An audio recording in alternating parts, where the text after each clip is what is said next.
In this video, I'm going to teach you 3 little Android hacks that can enhance your privacy and also possibly stop a hacker.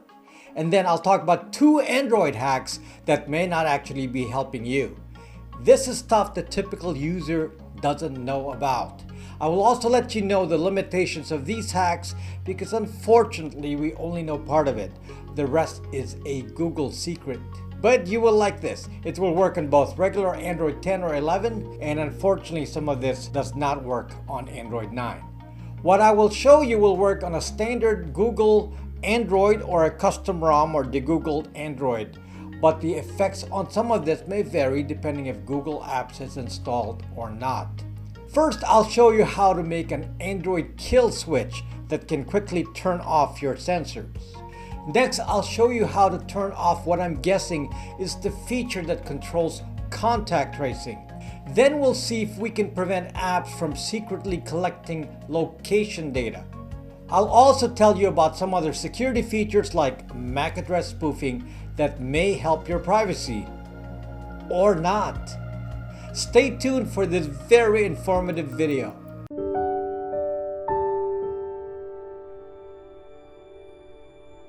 I'm on the video platform Odyssey.com and I post there ahead of YouTube. You can follow me there using the link in the description.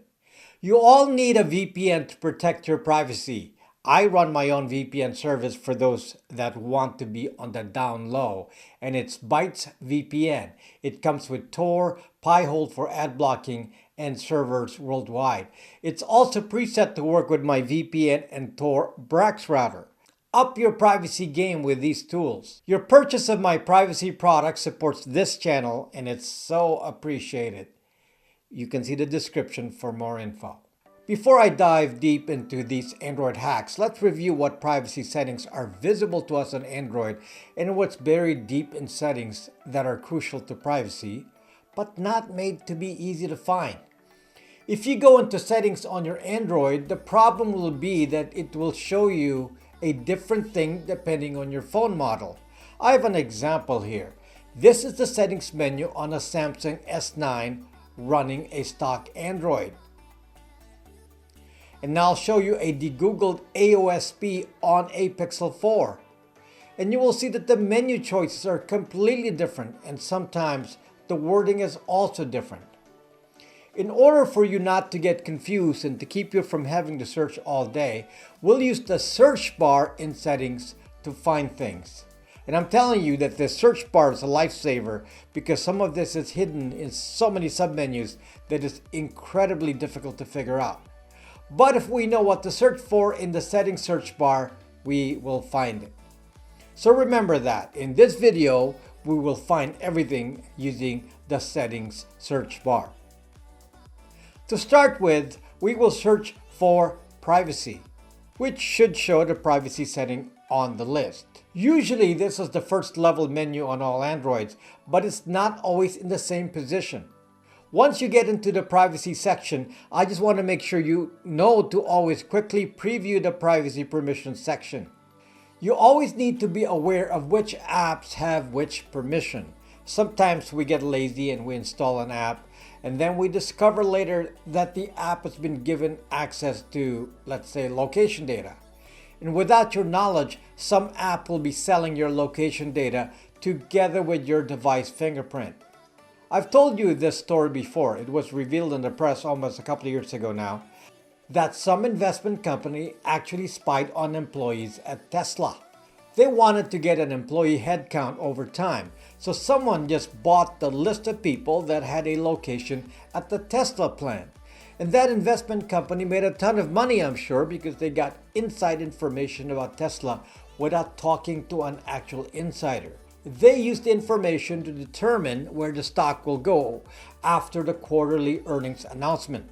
They wanted to know if Tesla was going to be able to increase their capacity to produce as many cars as they promised. And sure enough, the location data showed a large increase in employees over time.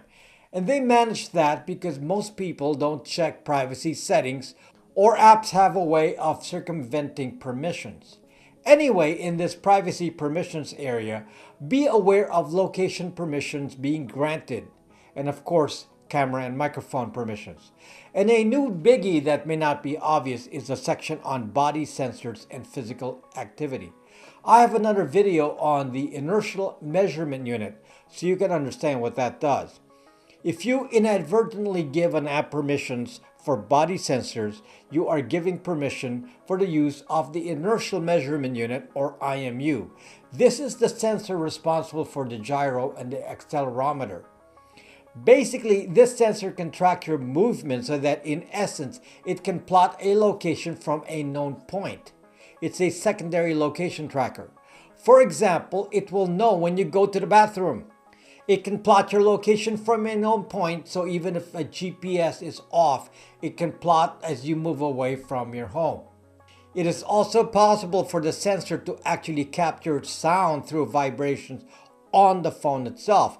That's how sensitive that inertial measurement unit is. Unfortunately, if you look at the permission section, Android limits us to turning it off only for data related to body sensors and physical activity. If an app pulls data directly from the IMU without using the programming interface for body-related data, then we cannot control it. We are not given the option to turn it off completely for phones in the app permission settings. Fortunately, this is the first thing I will teach you today, how to shut off the sensors. But there's a side effect. When you turn off the sensors, it will actually shut off the camera and the microphone and the IMU. So in essence, you will have a complete privacy kill switch. So let me show it to you already enabled on my phone. All I have to do is pull down the top menu and you will see I have an extra button there.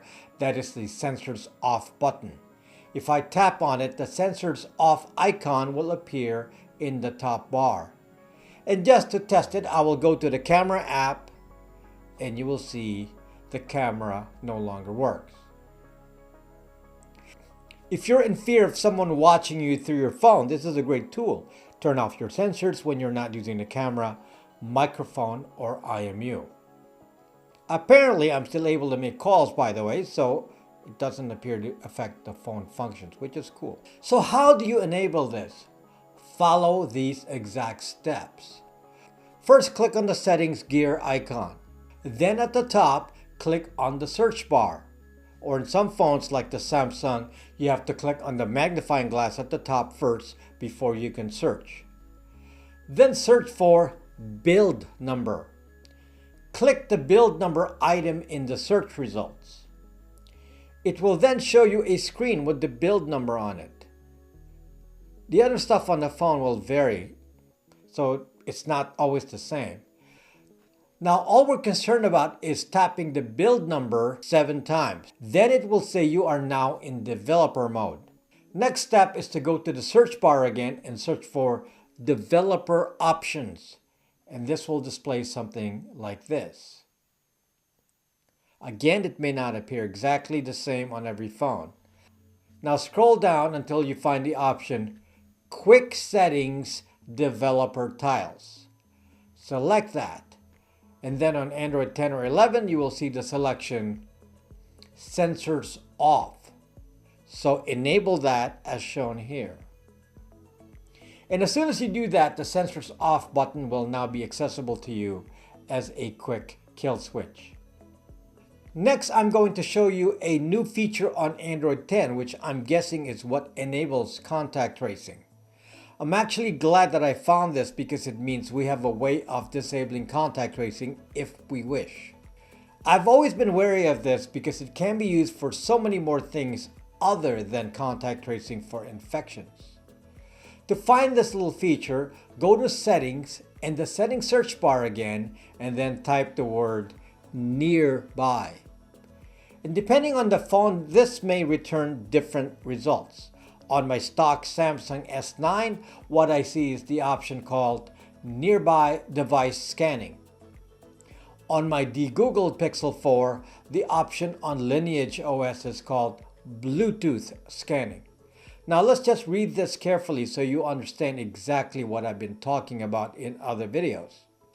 As I said before, and this proves me right, this little contact tracing feature puts Bluetooth in hyperactive mode, so it will emit signals even when not connected or disabled. On the Samsung S9, this option says, your phone will scan for devices even when Bluetooth is turned off.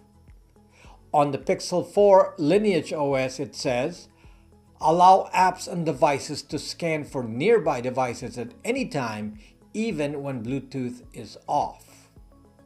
Well, I don't know about you people, but I'm definitely permanently leaving this always off, and I will check to make sure it is never turned on.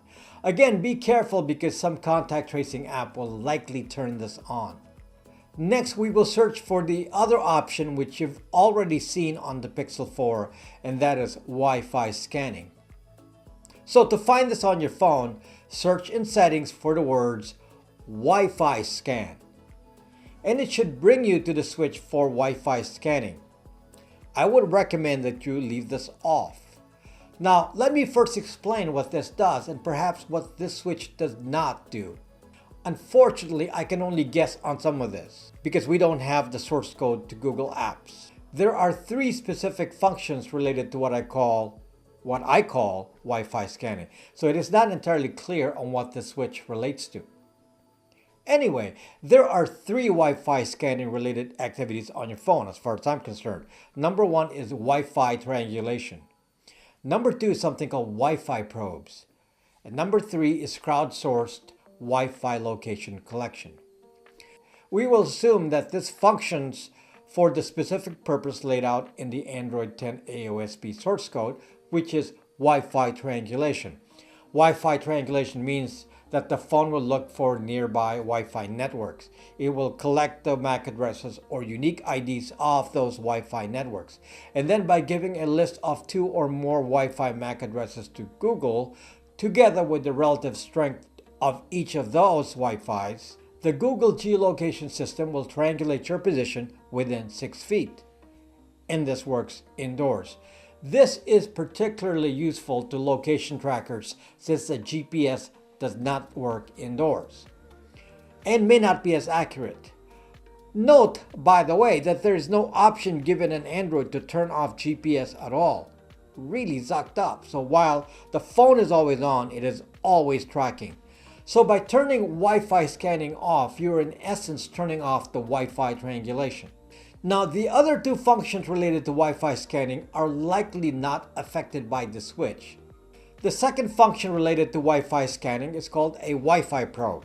The way this works, your Wi-Fi is always on and it sends a probe message that anyone can capture as a radio frequency announcement or broadcast. And what it's announcing is the MAC address of your device. A MAC address is a unique identifier of your phone. It's like a serial number. This announces your presence as a probe message so someone can identify the presence of your phone within an area using the MAC address of the phone. It's very similar to that nearby devices feature which is used for contact tracing, except that that's Bluetooth and this is Wi-Fi. Wi-Fi is a longer range, so it's not as suitable for immediate contact tracing, but it's very useful for proximity detection. Anyone can know you're around just by having your phone on you. It's like having your phone ring an automatic doorbell when you're nearby, and this could reach to 200 feet or more. I don't think this switch turns this Wi-Fi probe feature off because this is used to list the Wi-Fi networks on your Wi-Fi list. So if you can see the Wi-Fi networks on the list, then this probe is working. Now, there's another section in developer options called Wi-Fi throttling. And I don't think this stops Wi-Fi probes necessarily because it doesn't say that, but it throttles it. So I think what this does is reduce the amount of Wi-Fi probes so it's not as often as the original, which is multiple times a second. So this is more of a battery saver rather than some sort of privacy technique. So I just want to make sure we're aware of that because that's in the developer options. There's a third related activity to Wi-Fi scanning that's well known and is done by Google only. The code is not in AOSP or the Android open source, so it has to be part of Google Apps. This is where Google builds the location database by scanning all Wi-Fis around the world. their GPS location, and their relative Wi-Fi strengths. I call this crowdsourced Wi-Fi location collection. This is part of the huge Wi-Fi database of Google and is actually what is used to populate the geolocation infrastructure. Apple does it as well and has their own version. This activity makes use of the same Wi-Fi scanning features. But I am not confident that this Wi-Fi scanning switch has any influence over the Google collection of Wi-Fi MAC addresses and GPS positions. And why is this important? Remember that your phone, if you have a stock Google Android, is logged into Google with your Google ID, so they know who you are. This gives your device a fingerprint. Because the device fingerprint can be matched to the locations of Wi-Fi sent to Google, then Google can easily derive the location of every phone in the world in real time. This is the feature I always want to turn off, and I can't on a Google Android. Notice that the wording of the Google scanning does not make any mention of the crowdsourced Wi-Fi tracking in the Wi-Fi scanning settings. So based on that, I don't think that it can be turned off. But this feature does not exist on a Google Android like this little Android here. So the only way to remove the crowdsourced Wi-Fi scanning that Google does is to not install Google apps on a phone. In other words, to have a Google phone. I have many videos on the Google phone, so make sure to check those out. By the way, if you compare the same phone running the stock Google Android to a phone running AOSP or Android Googled, you will see that the battery will last twice as long. And that's because certain telemetry activities like app tracking and certainly the crowdsourced Wi-Fi scanning will not exist in a Google phone. So those are the main hacks that can help your privacy. Now let's talk about the other security features which we think might aid our privacy, but probably doesn't do that. One of the newest features of Android 10 and later is Wi-Fi MAC Address randomization. When you connect to a Wi-Fi, your device will invent a fake MAC address so that your device, in theory, cannot be fingerprinted by that unique ID. As I said earlier, a MAC address is like a serial number to your phone. It is unique to you. So this feature, in theory, will be good for you. However, the way it is implemented doesn't really do the job of preserving your privacy, in my opinion. First, apparently the MAC address is changed only when you connect to a specific Wi-Fi. It will keep the temporary MAC address the same for the duration of the connection. Unfortunately, one of the biggest privacy problems is what I've referred to as the Wi-Fi probe, where your phone announces your Wi-Fi address before connecting. Any hacker that can capture Wi-Fi probes or 802.11 probes will see your actual device MAC address. It is not randomized yet since you haven't connected. The setting for randomization of a Wi-Fi address is per connection, not per device. So someone listening to the airwaves can still spot your phone's presence within Wi-Fi range, which is likely around a radius of 200 feet. Thus, this doesn't do it for me. I would want to turn off my phone or put it in a Faraday bag to stop the probe.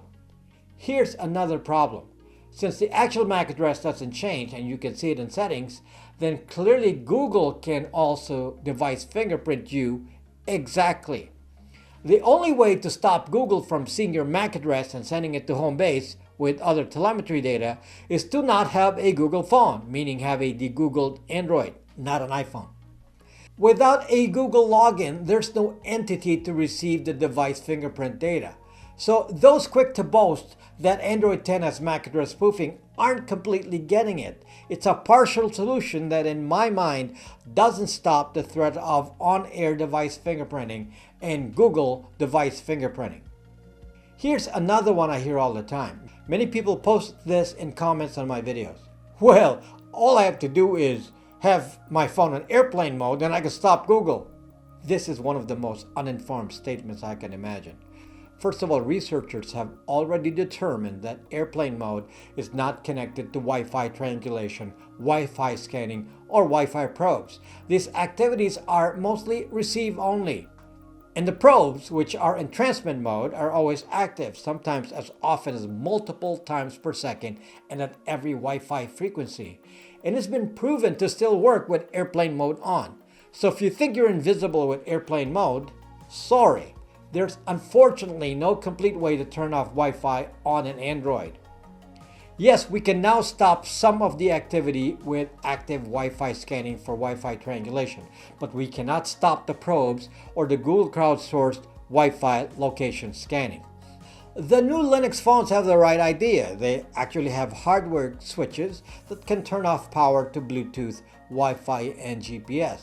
Unfortunately, they're not quite ready for daily driver use, so we are stuck with the imperfect Android as the only viable option.